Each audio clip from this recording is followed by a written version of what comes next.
ನಮಸ್ಕಾರ. Stock market follow ಮಾಡೋರ್ಗೆಲ್ಲ ಒಂದು common ಪ್ರಶ್ನೆ ಇದ್ದೇ ಇರುತ್ತೆ. ಯಾಕಪ್ಪ ಈ ಷೇರುಗಳ ಬೆಲೆ ಪ್ರತಿ ಕ್ಷಣ ಮೇಲೆ ಕೆಳಗೆ ಆಡ್ತಾನೆ ಇರುತ್ತೆ?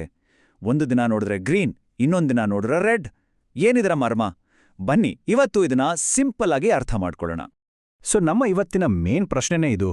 ಯಾಕೆ ಷೇರುಗಳ ಬೆಲೆಗಳು ಇಷ್ಟೊಂದು ವಾಲಟೈಲ್ ಆಗಿರುತ್ತೆ? ಅಂದ್ರೆ ಯಾಕಿಷ್ಟು ಚಂಚಲ? ಒಂದೇ ದಿನದಲ್ಲಿ ಸಾವಿರಾರು ಸಲ ಬೆಲೆಗಳು ಯಾಕೆ ಚೇಂಜ್ ಆಗ್ತವೆ? ಈ ಪಜಲ್ನ ಒಂದೊಂದೇ ಪೀಸ್ ಜೋಡಿಸ್ತಾ ಉತ್ತರ ಕಂಡುಹಿಡಿಯೋಣ ಬನ್ನಿ. ನೋಡಿ, ಇದಕ್ಕೆಲ್ಲ ಒಂದೇ ಒಂದು ಮೂಲ ಕಾರಣ.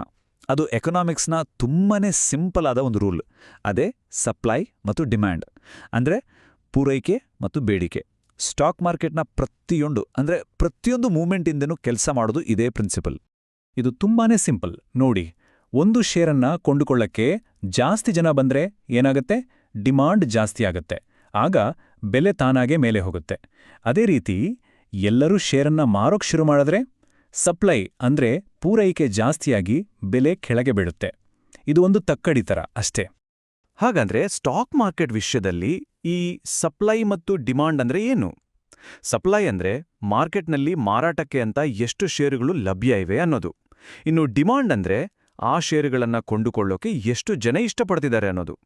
ಈ ಎರಡರ ಬ್ಯಾಲೆನ್ಸ್ ಇದೆಯಲ್ಲ, ಅದೇ ಆ ಕ್ಷಣದ ಷೇರಿನ ಬೆಲೆಯನ್ನ ಫಿಕ್ಸ್ ಮಾಡುತ್ತೆ. ಓಕೆ, ಸಪ್ಲೈ ಡಿಮ್ಯಾಂಡ್ ಬೆಲೆಯನ್ನ ಡಿಸೈಡ್ ಮಾಡೋಕ್ಕೆ ಅನ್ನೋದು ಅರ್ಥ ಆಯ್ತು.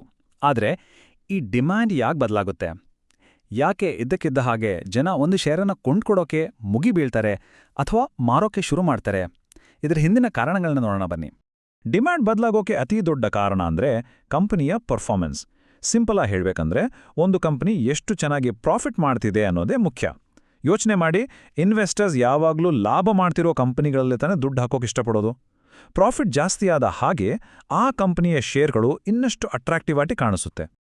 ಒಂದು ಎಕ್ಸಾಂಪಲ್ ತಗೊಳ್ಳೋಣ ಬನ್ನಿ. ಒಂದು ಕಂಪನಿ ಇದೆ ಅಂತ ಅಂದ್ಕೊಳ್ಳಿ. ಅದು ಹೋದ ವರ್ಷ 100 ಕೋಟಿ ಪ್ರಾಫಿಟ್ ಮಾಡಿತ್ತು.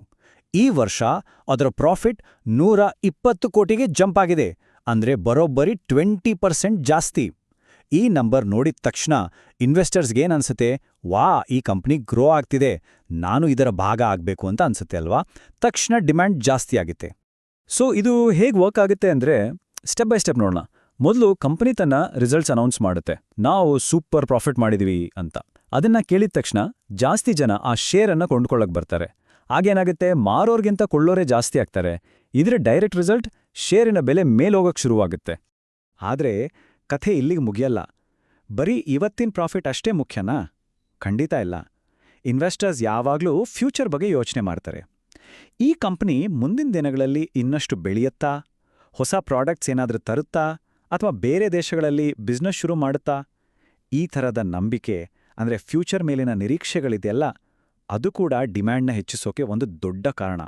ಸರಿ, ಇಲ್ಲಿಯವರೆಗೆ ನಾವು ಕಂಪನಿಯ ಒಳಗಿನ ವಿಷಯಗಳ ಬಗ್ಗೆ ಅಂದ್ರೆ ಪ್ರಾಫಿಟ್ಸ್ ಬಗ್ಗೆ ಮಾತಾಡಿದ್ವಿ. ಆದ್ರೆ ಕೆಲವೊಮ್ಮೆ ಕಂಪನಿಯ ಕಂಟ್ರೋಲ್ನಲ್ಲೇ ಇರೋದು ಹೊರಗಿನ ಫ್ಯಾಕ್ಟರ್ಸ್ ಕೂಡ ಷೇರಿನ ಬೆಲೆಯ ಮೇಲೆ ದೊಡ್ಡ ಇಂಪ್ಯಾಕ್ಟ್ ಮಾಡ್ತವೆ. ಏನವು ನೋಡೋಣ ಬನ್ನಿ. ಕೆಲವೊಮ್ಮೆ ಅತಿ ದೊಡ್ಡ ಫ್ಯಾಕ್ಟರ್ಸ್ ಕಂಪನಿಯ ಬಿಸ್ನೆಸ್ನ ಹೊರಗಡೆ ಇರ್ತವೆ.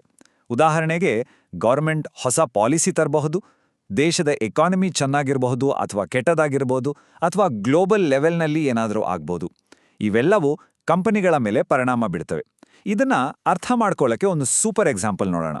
ಭಾರತದ ಒಂದು ಫೇಮಸ್ ಕಂಪನಿ ಐಟಿಸಿ, ಅದರ ಕಥೆಯನ್ನು ನೋಡೋಣ. ತುಂಬಾ ವರ್ಷಗಳ ಹಿಂದೆ ಐಟಿಸಿಯ ಮೇನ್ ಬಿಸ್ನೆಸ್ ಸಿಗರೆಟ್ ಆಗಿತ್ತು. ಆಗ ಗವರ್ಮೆಂಟ್ ಪದೇ ಪದೇ ಸಿಗರೆಟ್ ಮೇಲೆ ಟ್ಯಾಕ್ಸ್ ಜಾಸ್ತಿ ಮಾಡ್ತಾನೆ ಇತ್ತು. ಇದರಿಂದ ಏನಾಯ್ತು? ಕಂಪನಿಯ ಗ್ರೋತ್ ನಿಂತೋಯಿತು. ಷೇರಿನ ಬೆಲೆ ಕೂಡ ತುಂಬಾ ವರ್ಷಗಳ ಕಾಲ ಒಂದೇ ಕಡೆ ಸ್ಟಕ್ ಆಗಿತ್ತು. ಆದ್ರೆ ಐಟಿಸಿ ಸುಮ್ಮನೆ ಕೂರ್ಲಿಲ್ಲ. ಅವರು ತಮ್ಮ ಬಿಸ್ನೆಸ್ ಅನ್ನ ಡೈವರ್ಸಿಫೈ ಮಾಡಿದ್ರು. ಸನ್ಫೀಸ್ಟ್ ಬಿಸ್ಕೆಟ್, ಕ್ಲಾಸ್ಮೇಟ್ ನೋಟ್ಬುಕ್ ತರಹದ ಹೊಸ ಸೆಕ್ಟರ್ಗಳಿಗೆ ಎಂಟ್ರಿ ಕೊಟ್ರು. ಈ ಹೊಸ ಬಿಸ್ನೆಸ್ಗಳು ಗ್ರೋ ಆದ ಹಾಗೆ ಕಳೆದ ಕೆಲವು ವರ್ಷಗಳಲ್ಲಿ ಇನ್ವೆಸ್ಟರ್ಸ್ ಕಾನ್ಫಿಡೆನ್ಸ್ ವಾಪಸ್ ಬಂತು ಮತ್ತು ಷೇರಿನ ಬೆಲೆ ಅದ್ಭುತವಾಗಿ ಮೇಲ್ಹೋಯ್ತು. ನೋಡಿ, ಹೊರಗಿನ ಫ್ಯಾಕ್ಟರ್ಸ್ ಮತ್ತು ಕಂಪ್ನಿಯ ಸ್ಟ್ರಾಟಜಿ ಹೇಗೆ ಪ್ರೈಸನ್ನ ಬದಲಾಯಿಸಬಹುದು ಅನ್ನೋದಕ್ಕೆ ಇದೊಂದು ಪರ್ಫೆಕ್ಟ್ ಉದಾಹರಣೆ. ಹಾಗಾದ್ರೆ ಇಷ್ಟೆಲ್ಲ ನೋಡಿದ್ಮೇಲೆ ಒಬ್ಬ ಇನ್ವೆಸ್ಟರ್ ಆಗಿ ಇದರಿಂದ ಕಲಿಬೇಕಾದ ಪಾಠವಾದ್ರೂ ಏನು? ನೋಡೋಣ ಬನ್ನಿ. ನಾವು ಕಲ್ತಿದ್ದನ್ನ ಒಮ್ಮೆ ಕ್ವಿಕ್ ಆಗಿ ರೀಕ್ಯಾಪ್ ಮಾಡೋಣ. ಮೊದಲನೇದಾಗಿ, ಶೇರ್ ಬೆಲೆಯ ಬೇಸಿಕ್ ಎಂಜಿನ್ ಯಾವುದು? ಸಪ್ಲೈ ಮತ್ತೆ ಡಿಮ್ಯಾಂಡ್. ಎರಡನೇದು, ಈ ಡಿಮ್ಯಾಂಡನ್ನು ಡ್ರೈವ್ ಮಾಡೋದು ಕಂಪನಿಯ ಪ್ರಾಫಿಟ್ಸ್. ಮೂರನೇದು, ಬರೀ ಪ್ರಾಫಿಟ್ ಅಲ್ಲ, ಫ್ಯೂಚರ್ ಮೇಲಿನ ನಿರೀಕ್ಷೆಗಳು ತುಂಬಾ ಮುಖ್ಯ. ನಾಲ್ಕನೇದು, ಗೌರ್ಮೆಂಟ್ ಪಾಲಿಸಿ ತರಹದ ಹೊರಗಿನ ಫ್ಯಾಕ್ಟರ್ಸ್ ಕೂಡ ದೊಡ್ಡ ರೋಲ್ ಪ್ಲೇ ಮಾಡ್ತವೆ. ಮತ್ತು ಕೊನೆಯದಾಗಿ ಐಟಿಸಿ ಕಥೆಯಲ್ಲಿ ನೋಡ್ದ ಹಾಗೆ ಕಂಪನಿ ತನ್ನ ಬಿಸ್ನೆಸ್ಸನ್ನ ಬದಲಾಯಿಸೋದು ಕೂಡ ಅದರ ಫ್ಯೂಚರನ್ನೇ ಬದಲಾಯಿಸಬಹುದು. ಸೊ ಕೊನೆಯದಾಗಿ ಒಂದು ಇಂಟ್ರೆಸ್ಟಿಂಗ್ ಪ್ರಶ್ನೆ. ಷೇರು ಬೆಲೆಗಳು ಪ್ರತಿದಿನ ಯಾಕೆ ಮೇಲೆ ಕೆಳಗೆ ಹೋಗುತ್ತೆ ಅನ್ನೋದಕ್ಕೆ ಕಾರಣಗಳು ಈಗ ನಮಗೆ ಗೊತ್ತಾಗಿದೆ. ಹಾಗಾದ್ರೆ ಒಬ್ಬ ಇನ್ವೆಸ್ಟರ್ ಫೋಕಸ್ ಮಾಡಬೇಕಾಗಿರೋದು ಈ ಡೈಲಿ ಪ್ರೈಸ್ ಚೇಂಜ್ ಮೇಲ ಅಥವಾ ಆ ಕಂಪನಿಯ ಅಸಲಿ ಬಿಸ್ನೆಸ್ ಮತ್ತು ಅದರ ಲಾಂಗ್ ಟರ್ಮ್ ಹೆಲ್ತ್ ಮೇಲ? ಇದ್ರ ಬಗ್ಗೆ ಸ್ವಲ್ಪ ಯೋಚನೆ ಮಾಡಿ.